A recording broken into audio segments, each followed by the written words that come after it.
বন্ধ না করলেও সরলীকরণের জন্য রাজ্য সরকার কথা বলতে পারতো। কি বললো? এসআইআর হোগা তো ঘেরাও করেঙ্গে বলেছিল তো। যেদিন এসআইআর ঘোষণা হয়েছে তারপরের দিনে ইলেকশন কমিশন অফ ইন্ডিয়ার ওয়েস্ট বেঙ্গলের অফিসটা ঘেরাও করা দরকার ছিল তো। তাহলে কথা অনুযায়ী ঘেরাওয়ের পরিবর্তে গিয়ে চা খেয়ে এসছে, একটু খোঁজ নিন। আমি দায়িত্ব নিয়ে বলছি, খোঁজ নিন। চা পানি পান করে এসছে ইলেকশন কমিশন অফ ইন্ডিয়ার কলকাতার অফিসের যিনি চিফ আছেন তার সাথে। বুঝতে পারছেন? তাহলে রাজনৈতিক এসআইআর এর ষড়যন্ত্রের শিকার আপনারা হচ্ছেন। বিজেপি বলছে 1.5 কোটি রোহিঙ্গাকে তাড়াবো, আর তৃণমূল বলছে এসআইআর হতে দেবো না। দুজনই অসত্য কথা বলছে। বিজেপি এখানে শুভেন্দু অধিকারী বলছে 1.5 কোটি রোহিঙ্গা আছে, কিন্তু বিজেপির যে কেন্দ্র সরকার চলছে সেই সরকার সুপ্রিম কোর্টকে তথ্য দিচ্ছে সারা ভারতবর্ষে 40,000-এর একটু বেশি রোহিঙ্গা আছে সারা ভারতবর্ষে। পশ্চিমবাংলা কি ভারতবর্ষের বাইরে? তাহলে পশ্চিমবাংলা হিসাবটা জুড়েই তো বলেছে নাকি 40,000-এর একটু বেশি রোহিঙ্গা আছে, কিন্তু এটা মিথ্যাচার করছে। এই মিথ্যাচারের জবাব কি মমতা ব্যানার্জি সরকার দিচ্ছে?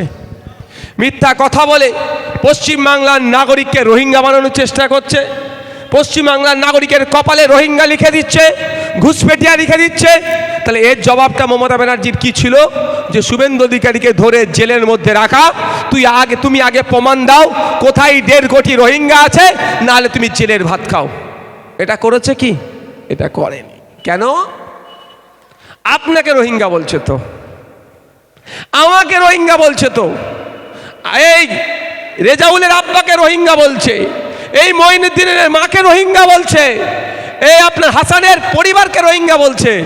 ওই জন্য কর্ণপাত করেনি। আর যদি ব্যানার্জি পরিবারের কাউকে রোহিঙ্গা বলতো, ঘুষপেটিয়া বলতো, কালীঘাটের ওই পরিবারের কারো বিষয়ে যদি কিছু কথা বলতো, পুলিশ দেখতেন এতক্ষণ কি করতো? তৎপর হয়ে উঠতো। মানে বুঝতে হবে, আজকে কালীঘাটের পরিবার বিখ্যাত হলো আপনার ভোটে। কালীঘাটের পরিবার আজকে ক্ষমতার মসনদে আছে আপনার ভোটে। আপনার ভোট নিয়ে মুখ্যমন্ত্রীর চেয়ারে বসে আছে, আর আপনাকে কেউ রোহিঙ্গা বলে গালাগালি দিচ্ছে, ঘুষপেটিয়া বলে খিস্তি করছে, বাংলায় কথা বলার জন্য বাংলাদেশে দেখে দিচ্ছে। তাহলে উনার উচিত কি ছিল? আপনার পাশে দাঁড়ানো। পাশে দাঁড়িয়েছে, উল্টা আরো মজা নিচ্ছে। তাই সময় এসেছে জবাব দেওয়ার। আমি আপনাদেরকে স্টেপ বাই স্টেপ বলবো, নাহলে হজম করতে পারবেন না, আপনারা হজম করতে পারবেন না। আজকে আমি একটা বিষয় আপনাদের কাছে, আপনাদের টেনশন মুক্ত করে দিয়ে যাব। ঠিক আছে? টেনশন মুক্তটা কি? ওই কেউ প্রথম আগে একটা কনসেপ্ট ক্লিয়ার করুন। ভোটার কার্ড হচ্ছে ভোট দানের স্বাধীনতা। যার কাছে ভোটার কার্ড নাই, যার ভোটার কার্ড নেই সে কি ভোট দিতে পারবে না, ভোটার নয় সে। এটার সাথে সিটিজেনশিপ প্রুফের কোনো লিঙ্ক নাই। এটা বিজেপি আর তৃণমূল মিলে আপনাকে আমাকে গুলিয়ে দেওয়ার চেষ্টা করছে। ইলেকশন কমিশন অফ ইন্ডিয়ার কোনো রাইট নাই আমি ভারতীয় কি ভারতীয় নয় এই সিটিজেনশিপ প্রুফ করার। ইলেকশন কমিশন অফ ইন্ডিয়ার কাজ কি? আর্টিকেল 326 অনুযায়ী ভারতবর্ষের প্রতিটি নাগরিক যার বয়স 18 বছরের ঊর্ধ্বে সে কিভাবে ভোট দেবে তার ভোটার কার্ড বানানো, তার ভোটের দেওয়ার রাস্তা তৈরি করে দেওয়া, আর যারা মারা যাবে তার ভোটার ডিলিট করা, যে এলাকা থেকে অন্য এলাকায় চলে যাবে বা নামের ভুল আছে সেটা সংশোধন করা।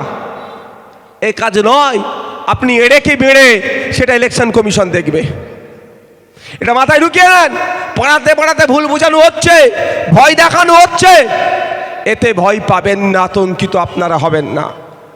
আমি আবারও রিপিট করছি, এটা যে কাজ চলছে এটার সাথে আপনি নাগরিক তার প্রমাণ যুক্ত হচ্ছে না। কোনো যদি বিএলও বুথ লেভেল অফিসার এসে বলে আপনার সিটিজেনশিপের প্রুফ দেন, সঙ্গে সঙ্গে প্রশ্ন করবেন কোন আর্টিকেলে কোন আইনের বলে আপনি সিটিজেনশিপের প্রুফ চাইছেন। পারবেন তো নাকি? আপনি ভোটার কি ভোটার নয় তার প্রুফ চাইবে, আপনি সে প্রুফ দিয়ে দেবেন। আর আজকে আমি আপনাদের সেই ভয়টা কাটিয়ে দিচ্ছি, অনেকটা আশা করছি কেটে যাবে। আসা যাক, ইলেকশন কমিশন অফ ইন্ডিয়া কি বলছেন। কলকাতায় যে অফিস আছে আমাদের ওয়েস্ট বেঙ্গল পার্টটা যিনি দেখেন সিইও স্যার, তার মাধ্যমে একটা নোটিফিকেশান আমরা পেয়েছি। কি পেয়েছি? প্রথম চিফ দিয়েছে ইলেকশন কমিশন অফ ইন্ডিয়া, সেটাকে উনি কনভে করেছেন কি, যে আপনার ভোটার লিস্ট যাচাই বাছাই হবে বা ভোটার গণনা হবে। এটাই তো নাগরিকত্ব যাচাই বাছাই, নাগরিকত্ব গণনা নয়। এটা বিজেপি আর তৃণমূল মিলে গুলিয়ে দিতে চাইছে। এই দল মিলে আপনাকে আপনার মূল ইস্যুটাকে ভুলাতে চাইছে। আপনার মূল ইস্যু কি হবে? ভাঙড়ে আরেকটা কলেজ চাই। আপনার মূল কি ইস্যু কি হবে? ভাঙড়ে স্টেডিয়াম চাই। আপনার মূল ইস্যু কি হবে? ভাঙড়ে লাইব্রেরি চাই। আপনার ইস্যু কি হবে? ভাঙড়ের রাস্তাঘাটের উন্নতি চাই। আপনার ইস্যু হবে ভাঙড়ের খাল পরিষ্কার চাই। আপনার ইস্যু হবে ভাঙড়ের হিমঘর চাই। আপনার ইস্যু হবে ভাঙড়ের হসপিটালের উন্নতি হোক। আপনার ইস্যু হবে ভাঙড়ের রাস্তাঘাটের উন্নতি হোক। আপনার ইস্যু হবে ভাঙড়ের পরিবহন ব্যবস্থা উন্নতি হোক। আপনার ইস্যু হবে ভাঙড়ের রেলপথ চাই। এই ইস্যুটাকে ভুলিয়ে দিয়ে আপনাকে আজকে দাঁড় করাচ্ছে এসআইআর এর কাগজ আছে কি না নাই। বুঝতে পারছেন কি বলছি? মাইন্ডকে ডাইভার্ট করা হচ্ছে। আপনার ইস্যু হবে কি, স্কুলে টিচার দরকার, এর পরিবর্তে কাগজ নিয়ে ছুটাছুটি করছে। তাই কোথায় ডাইভার্ট করছে বুঝতে পেরেছেন? আপনি প্রশ্ন করতে না পারেন হসপিটালে ডাক্তার নাই কেন? আপনি না প্রশ্ন করেন স্কুলের টিচার নাই কেন? আপনি না প্রশ্ন করেন যে আমাদের বিধায়ক বিধানসভার মধ্যে দাঁড়িয়ে ভাঙড়ের যে পরিবহন ব্যবস্থা, বাসের যে রুটের বেশ বাড়ানোর কথা বলেছে এখনো হচ্ছে না কেন? এটা না প্রশ্ন করেন।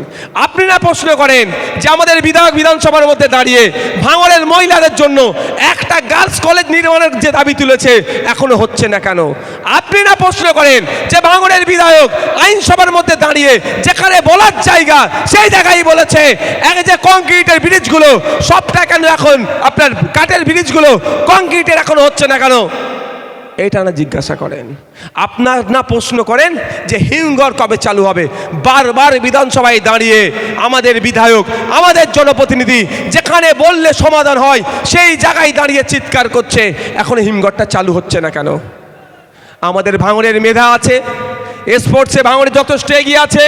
ভাঙড়ের ছেলেদেরকে ট্রেনিং নেওয়ার জন্য, এই ভাঙড়ের ছেলেদেরকে তার অনুশীলন করার জন্য কলকাতায় ছুটে যেতে হয়, শর্ট লেগে যেতে হয়, কলকাতায় গিয়ে প্র্যাকটিস করতে হয়। তার জন্য এখানে যাতে প্র্যাকটিস করতে পারে, এখানে উন্নত মানের আন্তর্জাতিক মানের যাতে স্টেডিয়াম করা যায় তার দাবি তো করেছিল। তুমি দিচ্ছ না কেন ভাই? এটা তো প্রশ্ন আপনার হওয়া দরকার। তার পরিবর্তে এখন প্রশ্ন কি, এসআইআর থেকে বাঁচবো কি করে? এ তো আপনার মাথায় ঢুকানো হচ্ছে। এটাকে আমি আবারও বলছি, আতঙ্কিত করা হচ্ছে। আমি যখন প্রথম দিন বলেছিলাম আতঙ্কিত করছে, আপনারা আতঙ্কিত হবেন না। যে বাবুরা আমার সমালোচনা করেছিল আজকে তারাই পোস্ট করছে এসআইআর নিয়ে আতঙ্কিত হওয়ার দরকার নেই, কাগজ রেডি করুন। মানে প্রথম থেকে আপনাকে ভয় দেখিয়েছিল, এখন বলছে মানে প্রথমে আপনাকে কি মারধর করে জখম করে দিল, তারপরে বলছে এই কেউ মারবে না কে। প্রথমে আপনাকে ভয় দেখিয়ে জখম করলো আর এখন বলছে কেউ ভয় দেখাবে না। এই গল্প হচ্ছে। তো আমি প্রথম দিনে বলেছিলাম ভয় পাবেন না, আতঙ্কিত হবেন না। আজকেও বলছি আমি আতঙ্কিত হবেন না। আতঙ্কিত হলে কি আপনার এসআইআর নাম উঠে যাবে? আপনার ফর্ম ফিল আপ হয়ে যাবে? বলুন ভাই, আপনি আতঙ্কিত হলে এসআইআর বন্ধ করে দেবেন? এটা হবে কি? আতঙ্কিত হওয়ার জন্য কি দেখলাম, ওই নর্থ বেঙ্গলে একজন বিষ পান করে নিয়েছে। আতঙ্কিত হয়ে কি দেখলাম, একজন সুসাইড করেছে, যেটা খবরে দেখছি ভাই, একজন মহিলাও সুসাইড করেছে। তাহলে আতঙ্কিত হলে এইটা হবে। ওই তাহলে কি একজন সুসাইড করলো, একজন বিষ পান করলো, এসআইআর বন্ধ হয়ে যাবে? এসআইআর বন্ধ তো রাজ্য সরকার করতে পারতো। বন্ধ না করলেও সরলীকরণের জন্য রাজ্য সরকার কথা বলতে পারতো। কি বললো? এসআইআর হোগা তো ঘেরাও করেঙ্গে বলেছিল তো।